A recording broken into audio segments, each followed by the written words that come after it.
Subscribe करें और bell दबाएं ताकि कोई खबर रह न जाए।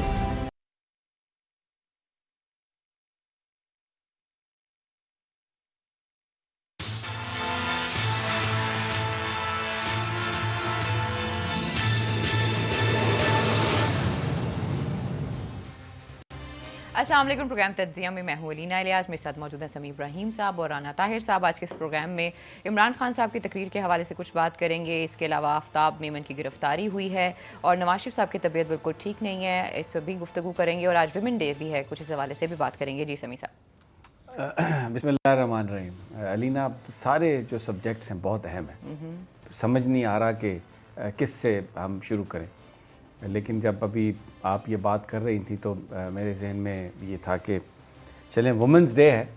वैसे तो हम जो चीज़ हमारे पास नहीं होती हर उस शय का हम दिन मनाते हैं और शायद उसका मनाने का एक मकसद भी ये है कि लोगों को आगाही हो कि क्या सूरत हाल है। तो मैं मुख्तलिफ़ बातें लोग करते हैं। मेरे जहन में एक आइडिया ये था कि आज हम जो हमारे मुख्तलिफ़ कायदीन हैं उनकी हम गुफ्तगू जो वो रियल लाइफ में करते हैं। वैसे तो आज के दिन के हवाले से बहुत बयानात आ गए वुमेन एम्पावरमेंट पे और ख़वातीन को बहुत ख़राज तहसीन पेश किया गया और बस के आज जी ख़वातीन ही ख़वातीन हैं, ये तो पैगाम आ गया उनके। लेकिन अमली तौर पर क्या करते हैं वो मैं तमाम हमने कोशिश की है कि निकाल सके। उसमें हमारे जो रिलीजियस स्कॉलर्स हैं वो क्या औरतों को समझते थे या समझते हैं, हमारे पॉलिटिशियन क्या समझते हैं।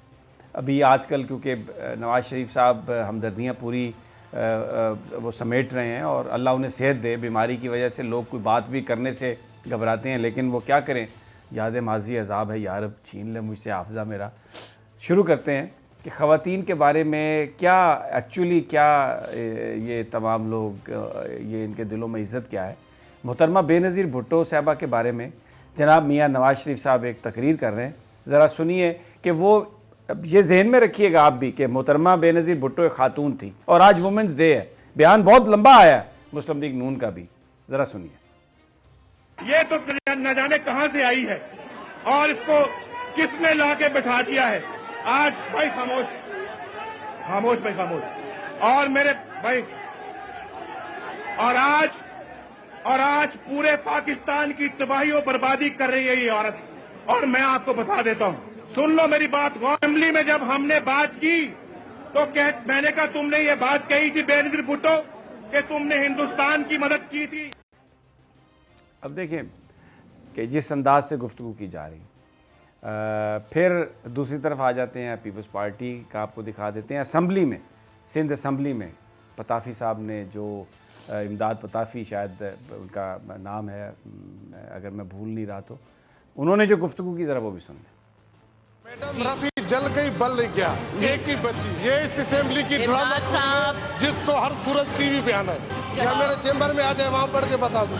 अब पता ही किसी को कैसे पता चला कि रॉकेट मिनिस्टर है, या तो रॉकेट उसने देखा है, उससे माशकाना है। ये सिंध असम्बली है और ये पाकिस्तान पीपल्स पार्टी है और ख़वातीन के बारे में गुफ्तगू हो रही है। बहुत सारी और भी वीडियोज़ हैं। मौलाना फजलुर रहमान हमारे बड़े रिलीजियस स्कॉलर्स हैं, वो अपने ख़िताबात में अपनी गुफ्तगू में जो पीटीआई का जो धरना था वहाँ पर जो ख़वातीन आती थी, जिस तरह से वो अपनी जज्बात का इज़हार करती थी, लुड्डी भंगड़ा डांस होता था, उसको वो पता नहीं किन किन नामों से वो याद करते रहे। मियाँ नवाज शरीफ साहब ने भी जो वहाँ पर ख़वातीन आके पीटीआई की शरीक होती थी, उन्होंने न जाने उनके बारे में, राना सनाउल्लाह साहब ने क्या क्या, हाफ़िज़ हमदुल्ला साहब जो JUI के सेनेटर हैं, बड़े मुदब्बर हैं सियासी तौर पर, लेकिन उन्होंने भी जो मारवी सरमद के साथ एक टीवी प्रोग्राम में कर दिया। अब ये सारी चीज़ें हम रिप्रोड्यूस कर सकते हैं। थोड़ा सा ग्लिम्स आपको दिखाए कि बुनियादी तौर पर हमारे लीडरान जब कोई इस तरह का दिन आता है तो बयान देते हैं, लेकिन अगर हम देखें वुमेन एम्पावरमेंट के हवाले से तो हमारी जो माएँ हैं, हमारी जो बहनें हैं, जो हमारी बच्चियाँ हैं, आज वो जिस अजाब से गुज़रती हैं, पूछें कभी किसी उस बच्ची से जो किसी दफ्तर में काम करती है, अपने घर से निकलकर पब्लिक ट्रांसपोर्ट में बैठकर दफ्तर आने तक किन निगाहों से वो किन स्टेजेस से वो गुज़रती है। और फिर एक और जहाद शुरू हो जाता है दफ्तर के अंदर, जहाँ पर मेल डोमिनेशन है। किस किस तरह से तंग नहीं किया जाता होगा, किस किस तरह से जो हमारी बच्चियाँ हैं, जो हमारी माएँ बहनें हैं, उनको उनके लिए ज़िंदगी तंग कर दी जाती है। आज भी जो बच्चियां हैं वो अपनी मर्ज़ी से अपने सब्जेक्ट का चुनाव नहीं कर सकती। शादी तो दूर की बात है कि अगर वो कहीं ये कह दें, लेकिन अगर उनका अपने जो प्रोफेशंस हैं उनके प्रोफेशंस तय करते हैं, उनके घर वाले तय करते हैं। और भाई जो है वो बेशक सारे शहर में जो मर्ज़ी करता फिरे, लेकिन अगर उस घर की बच्ची को कॉलेज से 15 मिनट से ज़्यादा उसकी लेट हो गई है और वो घर पहुंची है तो उसके साथ जो सलूक किया जाता है। तो जो वुमेन एम्पावरमेंट की बात है, ख़वातीन कितनी आज़ाद हैं अपने डिसीजन लेने में, हमारा मज़हब ये कहता है कि बिल्कुल जो ख़वातीन हैं उनको बराबरी के हकूक़ हासिल हैं। ख़वातीन बिल्कुल उससे पूछना बहुत ज़रूरी है शादी से पहले। और फिर जो नबी पाक सल्लल्लाहु अलैहि वसल्लम ने जिस तरह से इज़्ज़त की जो सामने है, हज़रत फ़ातिमा ज़हरा रज़ी अल्लाह ताला अन्हा जब आती थी तो नबी पाक सल्लल्लाहु अलैहि वसल्लम खड़े हो जाते थे। एक औरत थी, वो उनकी बेटी थी, लेकिन फिर हमने देखा हज़रत आयशा सिद्दीक़ा रज़ी अल्लाह ताला अन्हा जब ऊँटनी पर चढ़ना था तो नबी पाक सल्लल्लाहु अलैहि वसल्लम ने अपने हाथ आगे किए कि यहाँ पे आप पाँव रख कर ऊपर चढ़ जाएँ। तो ख़ातून की जो इज़्ज़त है, और फिर इस्लाम तो कहता है कि माँ के पाँव तले जन्नत है। और जो आखिरी जो एक ही हज किया था नबी पाक सल्लल्लाहु अलैहि वसल्लम ने, और जब वो आए तो जो मौरख़ीन ये लिखते हैं कि वो उनको बीमार थे, वो उनको कुछ बुखार था, लेकिन वो गए अपनी वालदा माजिदा की कब्र पर, कई घंटे वहाँ पर रहे और ज़ारो कतार रोते रहे। तो औरत का जो एक इज़्ज़त का कॉन्सेप्ट है हमारे मज़हब में, हमारे बिलीव में, वो बहुत ज़्यादा है, लेकिन अमली तौर पर हम नहीं देने के लिए यहाँ औरत को तैयार। और आज वुमेन एम्पावरमेंट डे है, तो मैं थोड़ा सा हमने ये सोचा कि वो चीज़ें कि जो रियलिटी है, जो तल्ख जो असल चीज़ है, उस पर बात कर ली जाए। ज़रूरी है कि हम अपने रवैयों में तब्दीली करें। बहुत पढ़े लिखे लोग जिनको बड़ा एक्सपोजर भी है, लेकिन जब बात उनकी अपनी बच्चियों की आती है, उनके अपने घर पे आती है, तो कभी वो ये इजाज़त नहीं देते, अपनी बच्चियों को इस बात की इजाज़त नहीं देते कि वो अपनी मर्ज़ी से सांस ले सकें। बहरहाल खुदा करे कि एक दिन हम नबी पाक सल्लल्लाहु अलैहि वसल्लम की तालीमात के मुताबिक अब वो जो एम्पावरमेंट चाहिए ख़वातीन को, वो मिलनी चाहिए। अलीना आप बड़ी देर से खामोश बैठी हैं, तो सबसे पहली एम्पावरमेंट तो आप यहीं से शुरू होनी चाहिए इस शो से कि आप कमेंट करी जा रहे हैं और खातून को मौका नहीं दे रहे। बिल्कुल आपने सही कहा समी साहब के इस वक्त जितनी भी हम पॉलिटिकल पार्टीज देख रहे हैं उनमें यही हाल है, चाहे वो पीटीआई क्यों ना हो। उसमें दो एग्जांपल्स हमारे पास आयशा गुलेलाई की थी, रेहाम खान साहिबा की थी। जैसे भी है, जो भी है, वो उनका अपना फेल है। लेकिन ख़वातीनें जो डायरेक्ट इलेक्शंस लड़ती हैं, जाती है, कैंपेन करती है, लेकिन मेजॉरिटी जो है वो इलेक्शंस लड़ ही नहीं सकती हैं, रिजर्व सीट्स पे आती हैं। तो इतना एम्पावर करें कि वो सिस्टम में प्रॉपर तरीके से आ सके, उनकी प्रॉपर एक नुमाइंदगी हो, अपने हल्के को रिप्रेजेंट करती हो। तो मैं चाहूँगी कुछ इस हवाले से भी काम शुरू किया जाए तो बेहतर हो। क्यों राना साहब, आप क्या कहते हैं? बोलें आप। देखिए, यकीन नहीं रखते हैं डोमिनेटिंग सोसाइटी पे। अभी समी साहब ने वो जो गुफ्तगू सुनाई है मियां मोहम्मद नवाज शरीफ साहब की, कि वो मोहतरमा बेनज़ीर भुट्टो के हवाले से किस तरह की ज़ुबान इस्तेमाल कर रहे हैं, तो मेरा ख्याल है कि ये ज़ुबान जो गुफ्तगू है बिलावल भुट्टो जरदारी साहब को सुननी चाहिए कि उनके आजकल के ताया जान जो हैं वो उनकी वालदा मोहतरमा के बारे में क्या कहते थे। तो ये देखें, ये सियासत जो है ना, वालदा साहब ने मिसाके जमहूरियत कर लिया था ना, माफ कर दिया दोनों ने एक दूसरे को, बात खत्म हो गई। सियासत जो है ना बड़ा जालिम खेल है। ये मफादात के लिए सब कुछ कबूल कर लेते हैं। आप मुझे ये बताएं कि ज़ाती हवाले से कोई बंदा किसी के वालदा के बारे में इस तरह की गुफ्तगू करे, बंदा उसको कभी माफ़ करेगा? ये सब सियासी मफादात के सौदे होते हैं जिसमें सारा कुछ कबूल कर लिया जाता है। आप उन पर, वो अपोजिशन लीडर थे नवाज शरीफ साहब उस वक्त, वो मोहतरमा पर तनकीद कर सकते थे, बड़े महज़ब अल्फाज में भी उनके पर नुक्ताचीनी कर सकते थे, लेकिन इससे इनका इजहार होता है कि ये दिल से ख़वातीन का कितना एहतराम करते हैं। अच्छा, इसमें देखें, ये बखुदा कतई तौर पे ये मकसद नहीं था, और भी बहुत सारे बयानात हैं जो मुख्तलिफ लीडरों के। नवाज शरीफ साहब को सिंगल आउट नहीं कर रहा है, वो अपनी वालदा की भी बड़ी इज़्ज़त करते हैं, और अपनी वाइफ का उन्होंने कलसूम नवाज साहबा को जिस तरह से वो गए और वो आ नहीं रहे थे बीमारी में, वो उनके साथ खड़े हुए, तो ये चीज़ें ये भी मौजूद हैं। लेकिन जो एक जो एक्चुअली अपनी जो वो खातून जो जिसका आपके घर से ताल्लुक़ नहीं है, एक सिर्फ खातून है, तो फिर उसके हवाले से ये हमने सिंगल आउट नहीं किया। लेकिन वैसे भी इसको- राना सनाउल्लाह इसको- साहब जब पीपल्स पार्टी में थे तब उन्होंने कलसूम साहबा के बारे में, मरियम साहबा के बारे में बड़ी बातें की थी, लेकिन बाद में वो पार्टी में आ गए, तो I think it's just a politics. जी जी, यही तो लेकिन- बात How I है, यही think- अगर हम एक जो respect बात है कर तो रहे फिर तो हैं, नहीं हर वो हर यही बंदा है। ये- देखिए, हर मोहतरमा बेनज़ीर भुट्टो एक पार्टी की सरबराह थी, वजीर आजम थी उस वक्त, नवाज शरीफ दूसरी पार्टी के सरबराह थे, अपोजिशन लीडर थे, वो उनके खिलाफ बात कर सकते थे। लेकिन इसमें अगर वो इस तरह की जिस तरीके से कि जी ये औरत फलां, ये हम तो चीजें ये ना बेसिकली कही ये जाती। दिखा रहे हैं कि कोई दिस भी- इज द इसी लेवल कि तरीके हाउ से- वी ट्रीट, इसी हम वुमेन तरीके को से treat बाकी कैसे लोगों करते को भी नहीं करना चाहिए। नहीं करना चाहिए, किसी को नहीं करना चाहिए। अभी अच्छा एक और आपने इशू था, 2 इशू हैं बड़े इंपॉर्टेंट। जी। एक तो क्योंकि हम नवाज शरीफ साहब का भी जिक्र किया, अभी भुट्टो साहब का भी जिक्र हो गया इसमें, इमरान खान साहब का जो जलसा है वो भी एक कंट्रोवर्सी, आज बड़ा ज़बरदस्त जलसा था, उस पर हम बाद में बात कर लेते हैं अगर आप इजाज़त दें। लेकिन जो बीमारी का मामला है नवाज शरीफ साहब की, वो एक ऐसा इशू है कि जिसमें जो मुजीबुर रहमान शामी साहब मिल के आए हैं, वो ये फरमा रहे हैं कि नवाज शरीफ साहब बड़े डिजेक्टेड से हैं, बड़े मायूस हैं, एहतजाज कर रहे हैं, और वो कह रहे हैं कि हुकूमत ने इंतहाई गैर संजीदगी से उनका जो मामला है इलाज मुआलजे का उसको टेकअप किया है। और वो अब कहते हैं कि बड़े पुरुमीद हैं कि सुप्रीम कोर्ट उनकी दरख्वास्त की हेयरिंग कर लेगा और वो उसके बाद उनको इजाज़त मिलेगी और वो लंदन जाके अपना इलाज मुआलजा करवाएंगे। अब ये मुजीबुर रहमान शामी साहब कह रहे हैं कि ये उनकी ख्वाहिश है, और वो कह रहे हैं कि जी वो बड़ा एहतजाज कर रहे हैं और वो कि जी गैर संजीदा लिया। तो राना साहब, मैं सोच रहा था कि जो पाकिस्तान के लोग हैं उनको तो पिछले 70 साल से सब ने गैर संजीदगी से लिया, ना उनके पास स्कूल है, ना उनके पास हॉस्पिटल है, ना उनके पास कोई किसी तरह की भी फैसिलिटी है, मेजॉरिटी गुर्बत की लकीर से नीचे है। तो वो किसके साथ सामने एहतजाज करें? उनको जो इतना गैर संजीदा लिया गया है, उनकी किसी ने दादरसी नहीं की। मैं पाकिस्तान के अवाम की बात कर रहा हूँ। तो वो बेचारे, उनका तो कि कभी कोई वो ना एहतजाज रिकॉर्ड करा सकते हैं, अगर कभी एहतजाज करें भी सही तो कोई उनको सुनता नहीं है। कहीं अगर किसी ग्रुप में आ जाएं तो मार मार के लाठियाँ और वाटर कैनन फेंक के उनके ऊपर उनका सत्यानाश कर देते हैं।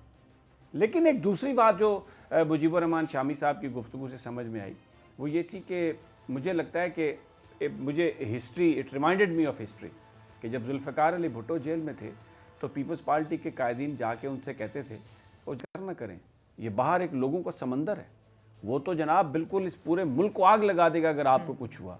टोटल गलत बयानी में रखा उन्हें, टोटल उन्हें एक गलत पिक्चर पेश करते रहे। तो ये जो सारे नून लीग के खुशामदी हैं, ये भी जाके नवाज शरीफ साहब को इन्होंने, जब वो वज़ीर आज़म थे तब भी किसी ने नहीं बताया कि आप जिस पैथ पे जा रहे हैं वो गलत है। और जब वो लंदन से आ रहे थे तो क्योंकि मैं भी जहाज़ में था अबू धाबी से, तो जो नून लीग के लोग थे वो ऊपर से नीचे देखने की कोशिश कर रहे थे खिड़कियों से जहाज़ की कि कितने लोग आए हैं। और शहबाज शरीफ साहब अपने भाई को लेने के लिए लाहौर एयरपोर्ट तक भी नहीं पहुंच पाए थे। शायद जो वो तवक्को कर रहे थे कि वर्कर्स एहतजाज करेंगे और पता नहीं क्या कुछ हो जाएगा, वो नताइज ना मिलने से नवाज शरीफ साहब is in A state of shock, एक टोटल वो शॉक में। और उसका नतीजा अब ये निकल रहा है कि अभी जो काज लिस्ट आई है सुप्रीम कोर्ट ऑफ पाकिस्तान की, उसमें तो उनकी दरख्वास्त नहीं है। तो जो उनकी ये सोच है कि बहुत जल्द सुप्रीम कोर्ट मुझे फ़ैसला मेरे हक़ में कर देगी और मैं अपने मॉलेज से लंदन में जाके इलाज कराऊंगा, मुझे तो नहीं लगता राना ताहिर साहब या अलीना आप में से जो भी कमेंट करना चाहे कि वो इस तरह की कोई बात होगी। जी भाईजान, बात यह है, देखें मियाँ मोहम्मद नवाज शरीफ साहब की जहाँ तक सेहत का मामला है, हमारी पूरी हमदर्दी उनके साथ, उनकी फैमिली के साथ है। हम दुआ करते हैं अल्लाह ताला उन्हें सेहत दे। बात यह है कि मियाँ साहब ने जो तरीका अपनाया ना समी साहब, अगर आप पाकिस्तान की सियासी तारीख़ पर नज़र दौड़ाएं, ये अपने केस को जो इन्हें सज़ा हुई है करप्शन के इल्ज़ाम में, माल बनाने के इल्ज़ाम में, उसको एक सियासी केस, अपने आप को सियासी कैदी बनाकर पेश कर रहे हैं। जबकि सियासी कैदी में और करप्शन के इल्ज़ाम में मुजरम करार दिए जाने वाले शख्स में बहुत फ़र्क होता है। सियासी कैदी वो होता है जिस पर हुकूमतें कोई सियासी तकरीर करने के इल्ज़ाम में या सिर्फ सियासी मुखालफ होने के इल्ज़ाम में झूठे मुकदमात बना लें। आप देखें, कभी आगा शोरश कश्मीरी मरहूम बड़े मारूफ सहाफ़ी थे, मुझे याद है कि भुट्टो साहब के दौर में उन्होंने भूख हड़ताल की थी। जब उन्हें गिरफ़्तार किया गया तो उन्होंने भूख हड़ताल कर दी, और वो वाक़तन भूख हड़ताल इतनी थी कि वो करीबुल मर्ग हो गए थे, यानी कोई चीज़ खा पी नहीं रहे थे। इसलिए कि वो समझते थे कि भाई मैं अपने रसाले में चीज़ें लिखता हूँ इसलिए मुझ पर मुकदमात बनाए जा रहे हैं। अब ये नवाज शरीफ साहब अपने आप को उन सियासी रहनुमाओं की फहरिस्त में शामिल करना चाहते हैं जो सियासी कैदी होते हैं। ये सियासी कैदी वाला मामला है नहीं। मोहतरमा मरीम नवाज साहिबा को भी चाहिए, नवाज शरीफ साहब को भी चाहिए कि वो अपने इलाज पर तवज्जो दें। और देखें ये बहुत ज़्यादती होगी जो शामी साहब की आपने बात की है कि मियाँ साहब को तवक्को है कि उन्हें रिलीफ मिलेगा और वो लंदन फ्लाई कर जाएंगे। भाई आपने 30 साल तक कभी वज़ीर आला के तौर पर, कभी वज़ीर ख़जाना के तौर पर, कभी वज़ीर आज़म के तौर पर हुक्मरानी की है इस मुल्क पर, तो क्या यहाँ पे कोई ऐसा अस्पताल नहीं जहाँ मियाँ मोहम्मद नवाज शरीफ साहब का इलाज हो सके? उन्हें फौरी तौर पर अस्पताल जाना चाहिए और पंजाब हुकूमत को ज़बरदस्ती उन्हें अस्पताल मुंतकिल करना चाहिए। अच्छा, अगर वो वाक़अतन बीमार है। राना साहब, अलीना अगर आप इजाज़त दें, इसमें एक और बात भी देखें, क्योंकि मियाँ नवाज शरीफ साहब ये कह रहे हैं कि गैर संजीदगी से लिया है और मुझे उस हॉस्पिटल में नहीं लेके गए जहाँ मुझे जाना चाहिए था। हो सकता है कि उनके जहन में ये हो कि मेरा प्रॉपर इलाज ना किया जाए। अगर कोई प्रोसीजर करना है तो यहाँ पर जो प्रोसीजर हो शायद वो उस तरीके से जानबूझ के ना किया जाए। और पाकिस्तान की एक हिस्ट्री भी है, यहाँ पे बहुत सारे मिस्टीरियस मर्डर भी हैं, बहुत सारे अनसॉल्व मर्डर भी हैं, बहुत कुछ है ऐसा। तो इन हालात में अगर नवाज शरीफ साहब बाहर उनको जाने की ज़रूरत है, जिस तरह अगर डॉक्टर्स काबिल देख के उनको अगर वो एडवाइस करते हैं, तो इमरान खान साहब ने कहा है कि वो इलाज करवा लें। इसमें करना ये चाहिए मुस्लिम लीग नून को कि या तो वज़ीर आज़म से मिलें, जाके सदर पाकिस्तान से मिलें और जाकर वो ये कहें कि देखें जनाब, सियासत अपनी जगह पे, मियाँ नवाज शरीफ साहब इलाज के लिए जाना चाह रहे हैं, हम एज ए पॉलिटिकल पार्टी ये अंडरटेकिंग दे रहे हैं, वो इलाज के लिए जाएंगे और इलाज करा के वो वापस आ जाएंगे। जिस तरह एहतसाब का मुकदमा था तो वो अपनी अहलिया की इयादत के लिए लंदन जाते रहे और जब फैसला हुआ तो वो सुनने के लिए वापस आए। तो उनका जो कंडक्ट है वो भागने वाले नहीं है, वो पॉलिटिक्स कर रहे हैं। तो आप उन्हें, तो अब ये खुद भी तो सियासत ना करें नून लीग वाले, वो उनकी बीमारी को बुनियाद बना के पंजाब हुकूमत को लताड़ रहे हैं और ये हमदर्दियाँ समेटने की कोशिश कर रहे हैं। तो अगर ये तरीका इख्तियार किया जाए कि नून लीग भी जो नवाज शरीफ साहब की जो बीमारी है उसको अपने सियासी बेनिफिट के लिए इस्तेमाल ना करे और एक कौम को ट्रांसपेरेंट अंदाज में देखिए, इसमें ना किसी की कोई हार है ना जीत है, ना ये आएगा कि कोई भाग रहा है, कोई फरार हो रहा है, कोई एनआरओ ले रहा है। एक सीधी अंडरटेकिंग है कि जी बिल्कुल बीमारी है, डॉक्टर कह रहे हैं तो वो जाएं, इलाज करवाएं अपना। और यहाँ पर खुदा न खास्ते देखिए, हमारा जो मुल्क है बहुत पोलराइजेशन में रहा है, अभी भी एक पॉलिटिकल डिवाइड मौजूद है। खुदा न खास्ता, अल्लाह ना करे, अल्लाह मियाँ नवाज शरीफ साहब को सेहत दे, किसी प्रोसीजर में किसी चीज़ में कोई इस तरह का एक्सीडेंट हो जाए तो फिर बहुत सारी स्पेकुलेशन होगी, बहुत सारी क्या सराइयाँ होंगी, बहुत सारी थ्योरीज बनेंगी, उसका मुल्क को नुकसान होगा, उसका मुल्क को बहुत शदीद नुकसान होगा। तो इमरान खान साहब बहुत अच्छा फैसला किया उन्होंने कि जाएं अपने इलाज के लिए। तो मुझे लगता है कि that would be one of the possible. जब वापस आएंगे तो राना साहब इस पे कमेंट भी लेंगे और राना साहब से मेरा भी एक सवाल होगा। जो नवाज शरीफ साहब हैं और जितनी भी नून लीग के इस वक्त जितने भी लोगों को गिरफ्तार किया गया है उन पे जो चार्जेस हैं वो करप्शन के चार्जेस हैं और मिसयूज जो पावर किया उसके चार्जेस हैं। तो करप्शन के हवाले से क्या कोई पैसे जो हैं उसको हासिल किया गया या नहीं किया गया, कुछ तरह की चीज़ें की गई हैं या सिर्फ इनको कैद करके रखना है, इसके अलावा कुछ भी नहीं है? प्रोग्राम में वक्त तो एक छोटी सी ब्रेक का, स्टे विद अस।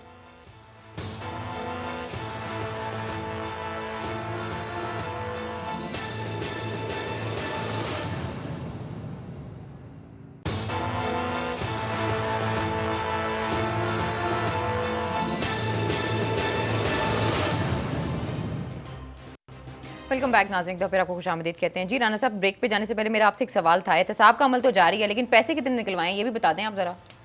देखिए पैसे जो है ना अलीना वो तो निकलने हैं एक ना एक। अच्छा, ये इस मुल्क ने चलना है, तरक्की करनी है। अभी तक तो नहीं ना कोई निकला। मेरी बात सुने एक टका भी नहीं आया। इसमें कानूनी मराहल होते हैं, क्योंकि वो कहते हैं एक टके की भी मेरी बात सुने ना, करप्शन नहीं हुई। मराहल टके की करप्शन जो है ना वो लोगों को सारा पता है, सारा कुछ सामने आ गया है। अब ये तो एक कभी आज तक किसी ने किसी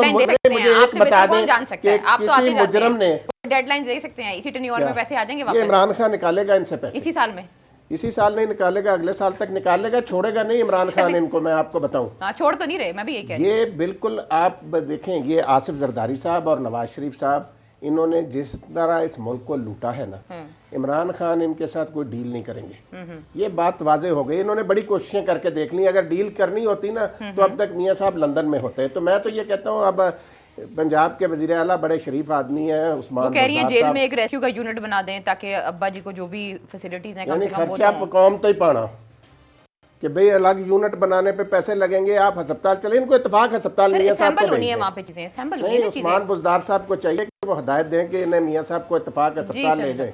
जी सर। अच्छा, मैं ये इस मौजू पर जाने से पहले ना अभी वो हम जो ख़वातीन का जिक्र कर रहे थे तो कुछ मैसेजेस आए, लेकिन मेरा छोटा भाई अली रज़ा वो भी शायद देख रहा था प्रोग्राम, उसने मुझे कहा आप ये कैसे भूल गए वो जो ख्वाजा आसिफ ने बात कही थी ख़वातीन के बारे में, बड़ा मशहूर वो जो शेरी मज़ारी को उन्होंने कहा था कि ट्रैक्टर ट्राली में चुप कराओ, ज़रा वो भी सुन लें ज़रा, क्योंकि हम वुमेन एम्पावरमेंट ख़वातीन की रिस्पेक्ट की बात कर रहे हैं। शेरी मज़ारी साहबा के बारे में जो ख्वाजा आसिफ साहब ने गुफ्तगू की ऐवान के अंदर, ज़रा वो देख लें ज़रा।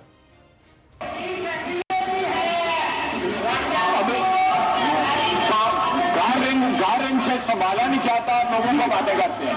ऑर्डर इन द हाउस, बैठ जाओ। Order in the house, tractor trolley में चुप कराओ।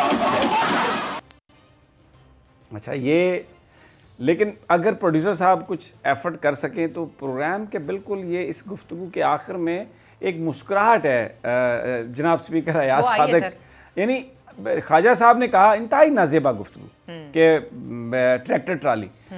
अच्छा, उन्होंने तो कहा, लेकिन आप ज़रा अयाज सादिक साहब के चेहरे पे मुस्कुराहट देखें तो बेसिकली वो भी इससे महजूज हो रहे थे। अगर वो उसका वो स्क्रीन शॉट ये अब जनाब वो देखें कितने महजूज हो रहे हैं, तो बेसिकली ये अक्रॉस द बोर्ड ये पाई जाती है चीज़। अब मैं नाम नहीं लूँगा, वो खातून मेंबर बड़ी हमारी दोस्त भी हैं, वो जनाब ख्वाजा साहब ने उनको एक दिन डंपर कह दिया यानी अगर किसी का साइज़ बड़ा है, कोई थोड़ा अगर अल्लाह ताला ने सेहत ज़्यादा दी है तो उसको उन्होंने डंपर कह दिया। तो मैं ये क्योंकि हम ये जिक्र कर रहे हैं सारा, तो ये बताना बड़ा ज़रूरी था, और ख़ास तौर पर लोग बहुत अभी और भी पता नहीं कितनों का भेज रहे हैं कि यार आपने उसका नाम नहीं लिया, वो नाम नहीं लिया। तो ये एक वो जो एक मैं इसको कंप्लीट करके तो मैं अब आता हूँ, ये जो आप सर जो भी बात है, शेरी मज़ारी साहिबा जो है काबिल एहतराम है, हमारी सीनियर है, बेहतर चीज़ों को समझते हैं, लेकिन जितनी दफ़ा भी मेरा एक्सपीरियंस हुआ है असेंबली जाने का, मैंने हमेशा उनको अयाज सादिक साहब के इर्द गिर्द या ख्वाजा आसिफ साहब के इर्द गिर्द ही देखा, और बड़े अच्छे मसलन उसमें माहौल में देखा है, डिस्कशंस कर रहे हैं और सब कुछ कर रहे हैं। तो मेरे ख्याल में वो भी कहीं ना कहीं एक स्पेस देती हैं जिसकी वजह से ख्वाजा आसिफ साहब ने या अयाज सादिक साहब जो है वो इस तरह का जेस्चर देते हैं। ये मेरा मानना है, बाकी हो सकता है राना साहब इससे इख्तलाफ रखते हैं और आप भी इससे इख्तलाफ रखते हैं। आपकी बात बिल्कुल सही है। स्पेस देने का मतलब है कि आप किसी को ट्रैक्टर ट्राली कह दें, किसी को मोटरसाइकिल कह दें, किसी को टांगा घोड़ा कह दें, नहीं बड़ी ज्यादती है, ये ज्यादती है। देखें नहीं आप floor of the house Amaze अल्फाज हैं जो ख्वाजा आसिफ ने इस्तेमाल मैंने तो वो बात ही नहीं की है। मैंने तो आपको वैसे एक बात बताई है कि मैंने जो देखा है वो मैंने ये देखा है, वो एक स्पेस देती है। मैंने तो उनकी बात ही नहीं की, रिमार्क्स की, वो गलत हैं। ठीक है, आ जाए बीमारी वाली बात पे आ जाते हैं। ये जो राना साहब ने कहा कि उनको इत्तफाक हॉस्पिटल में भेज, देखिए पॉलिटिक्स नहीं होनी चाहिए। जो नून लीग ये कह रही है ना कि हुकूमत ने गैर संजीदा लिया, मुजीबुर रहमान शामी साहब ने भी, देखिए इस्लामाबाद हाई कोर्ट ने फैसला दिया कि जो मेडिकल रिपोर्ट हैं उन सब ने ये कहा है कि आर्जा है नवाज शरीफ साहब को, बीमारी है लेकिन लाइफ थ्रेटनिंग नहीं है। तो अब अगर कोई, हम तो ये कह रहे हैं कि इस पर पॉलिटिक्स नहीं होनी चाहिए, लेकिन उसको एक गैर सियासी अंदाज में मुस्लिम लीग नून को अप्रोच करना चाहिए, हुकूमत के पास जाना चाहिए कि जनाब ये बीमारी का मामला है और हम इसको इस तरीके से हैंडल करना चाहते हैं, क्योंकि इमरान खान साहब ये कह चुके हैं कि वो किसी को रियायत नहीं देंगे, किसी को नहीं छोड़ेंगे, करप्ट लोगों से पैसे निकालेंगे। और ये बिल्कुल सही कहा राना साहब ने कि नवाज शरीफ साहब कोई पॉलिटिकल प्रिजनर नहीं है। ये ही मामला जो है ये आसिफ अली जरदारी साहब भी ये करने की कोशिश कर रहे हैं। वो माजी में भी जब चलें परवेज़ मुशर्रफ साहब के ज़माने में अंदर थे, वो को पॉलिटिकल विक्टिमाइजेशन हो गई होगी, को केसेस बना लिए गए होंगे, लेकिन अगर आप इसलिए जेल में जाते हैं कि अब आपके आफ्ताब मेमन साहब को गिरफ्तार कर लिया है जो वहाँ के बोर्ड ऑफ रेवेन्यू के सिंध के सेक्रेटरी थे, और कई सौ कई हज़ार एकड़ उन्होंने गलत तरीके से वो दी है, अलाट भी की है, कोई 17,000 कह रहे, तो वो तो अब अगर वो पकड़े गए हैं और आफ्ताब मेमन साहब गवाही दे देंगे और आसिफ जरदारी साहब पकड़े जाएंगे और जेल चले जाएंगे, या फरियाल तालपुर साहबा जेल चली जाएंगी फेक अकाउंट्स केस में कि वो जो अरबों रुपए हैं वो कहाँ से आए, तो वो कुछ सियासी कैदी नहीं है। जरदारी साहब या पीपल्स पार्टी जितना मर्जी वावेला करती रहे कि जनाब ये विक्टिमाइजेशन हो रही है, ये पॉलिटिक्स हो रही है, ये पॉलिटिक्स नहीं है। ये कौम का जो माल लूटा गया है वो हुकूमत उसको वापस लेने की कोशिश कर रही है, नैब उनको पकड़ने की कोशिश कर रही है। तो अब अगर ये नून लीग जो नवाज शरीफ साहब की जेल है उसको ये समझें कि वो कुछ सियासी कैदी हैं, या जरदारी साहब उसकी पेशबंदी करें कि वो जनाब वो भी सियासी कैदी बन जाएंगे अगर करप्शन के इल्ज़ाम में अंदर जाएंगे, तो मेरा ख्याल है ये अब पाकिस्तान के लोग इस बात पे यकीन करने के लिए तैयार नहीं है। लेकिन इन दोनों जमातों की सियासी हिकमत अमली यही है कि ये जो करप्शन के केसेस हैं आप इनको सियासी केस बना के पेश करें और ये कहें कि हुकूमत इनकी विक्टिमाइजेशन कर रही है। और बिलावल ने भी इस हवाले से इंटरव्यू दिया बीबीसी को, जिसमें उन्होंने कहा ये प्रेशराइज कर रहे हैं पॉलिटिकली। बिल्कुल। अच्छा, अभी आज आ जाएं। आज इमरान खान साहब ने जो किया जलसा, बहुत बड़ी एंट्री थी, जबरदस्त उन्होंने जगह चुनी है। देखें सिंध में गए हैं और वो बिल्कुल राजस्थान के साथ है, थरपारकर हिंदू डोमिनेटेड इलाका है और एक मिनॉरिटीज़ के हवाले से जो कहीं एक गलत सी एक इम्प्रेशन जा रहा था उसको उनकी हमारी जो 4 मिलियन हिंदू हैं उनकी भी दादरसी होगी, उनके भी मरहम रखा जाएगा। तो ख़ुद वहाँ पर गए और ये जो बिलावल साहब ने जो तकरीर की और जिस तरह से इल्ज़ाम तराशी हुई उसका उन्होंने आज जिस तरह से इमरान खान साहब ने जो बात की ज़रा वो सुन लें पहले।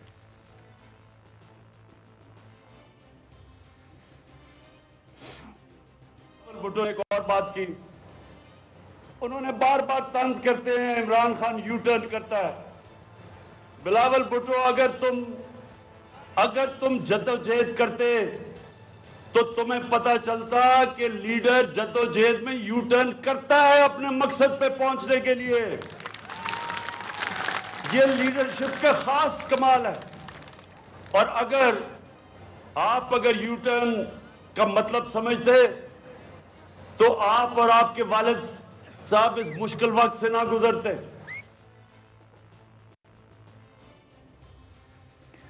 जी, ये एक और भी उन्होंने, पहले ये गुफ्तगू इस पे भी बात करते हैं, एक उन्होंने और भी बड़ी जबरदस्त बात कही, जरा वो भी सुन लेते हैं। जब एनआरओ मिला सरे माल का पैसा भी आपने हजम कर लिया। अगर आप उस वक्त करप्शन से यू टर्न कर जाते तो आज आप अदालतों के अंदर ना फिर रहे होते। वो टाइम था यू टर्न करने का। पुरानी अच्छा भला आपको पैसा भी मिल गया, एनआरओ भी मिल गया, और वो टाइम था करप्शन और मनी लॉन्ड्रिंग से यू टर्न करना। कर जाते तो आज ये जो कभी नैब के चक्कर लग रहे हैं, और वालिद साहब ने आपको भी फंसा दिया है, नाम तो आपका भी आ गया फेक अकाउंट्स में। तो यू टर्न बिलावल कई दफा बड़ी अच्छी चीज होती है, बड़ी मुश्किलों से बचा देती है। अब देखें यही वो बात कर रहे हैं, इसमें कंटेंट क्या है, इस सारी गुफ्तगू में इमरान खान का मैसेज क्या है कि जब जरदारी साहब, जब आपको एनआरओ मिला था तो आपको चाहिए था कि आप उसी वक्त अपनी जो करप्शन की जो कहानी थी उससे यू टर्न ले लेते, यानी आप करप्शन ना करते तो आपके लिए आज ये प्रॉब्लम ना होती। तो जो माली करप्शन है उसके अंदर जो बंदा पकड़ा जाएगा आप उसको पॉलिटिकल प्रिजनर का दर्जा या ओहदा नहीं दे सकते।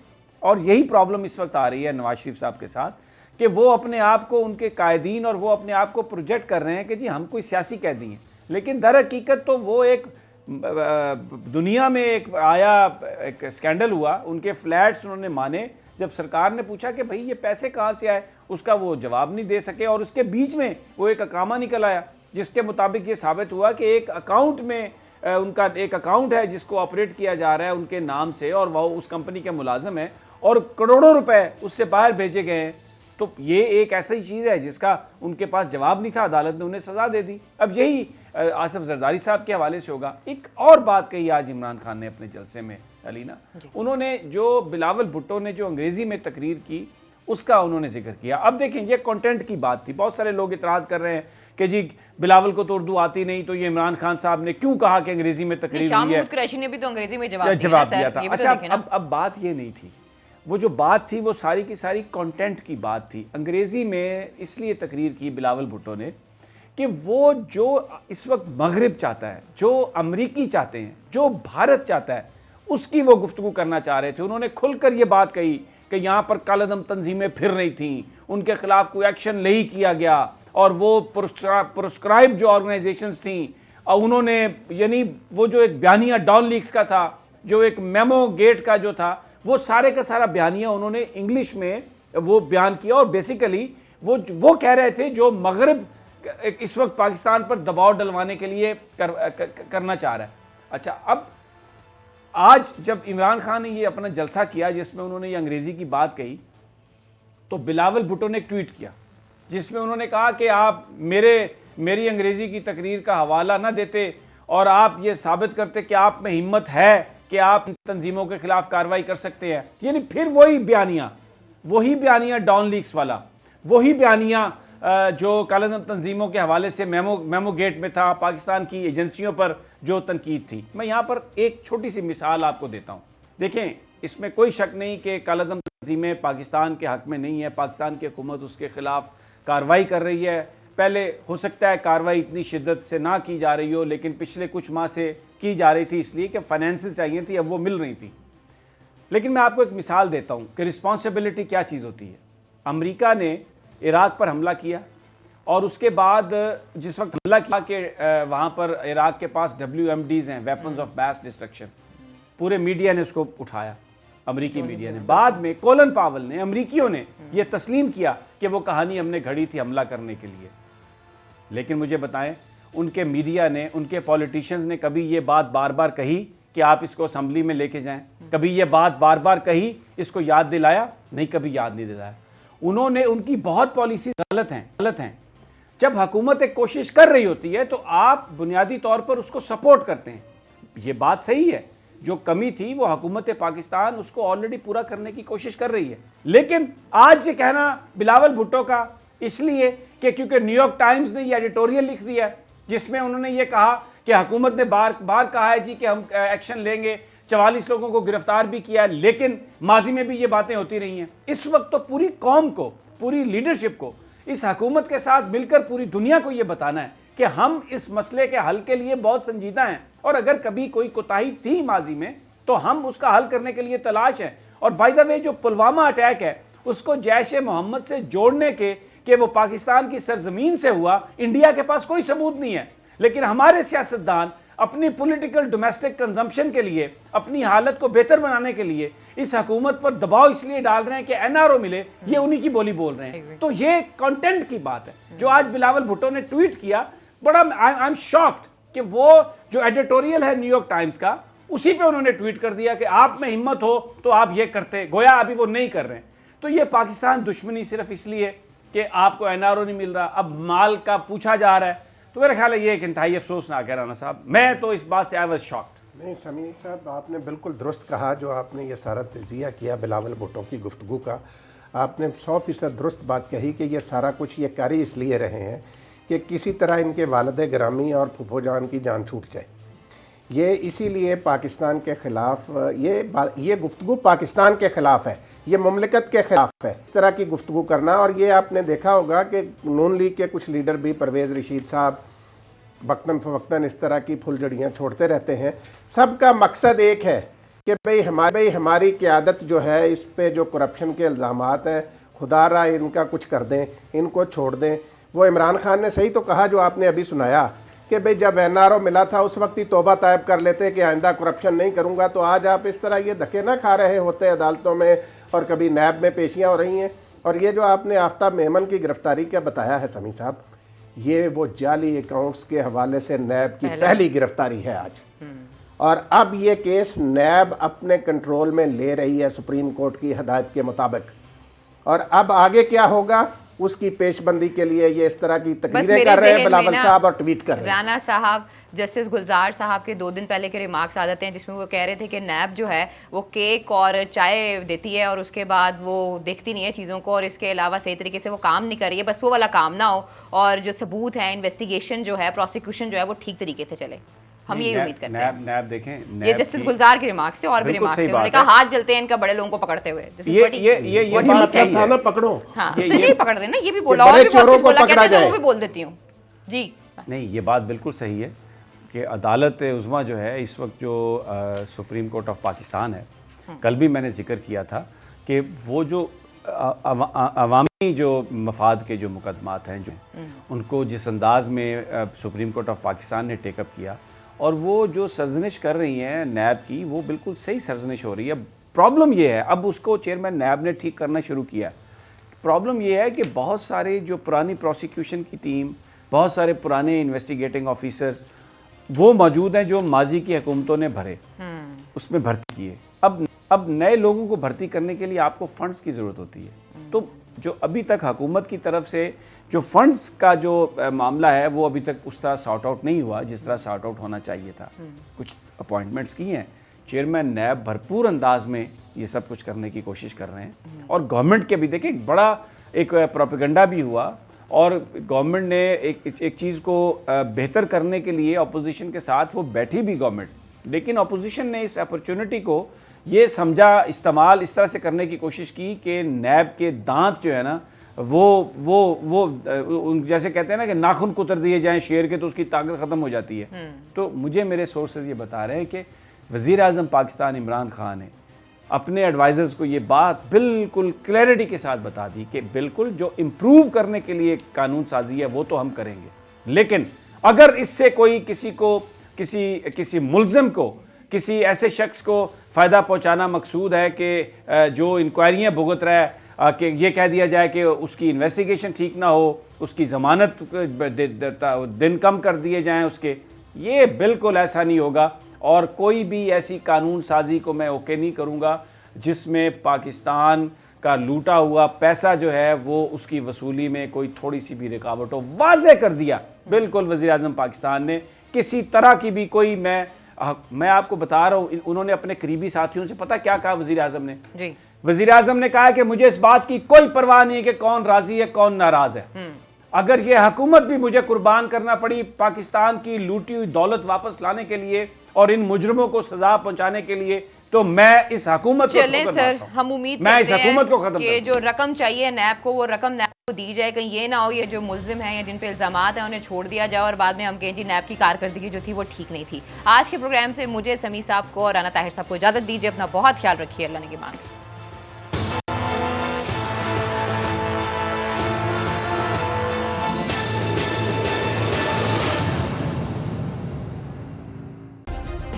सब्सक्राइब करें और बेल दबाएं ताकि कोई खबर रह न जाए।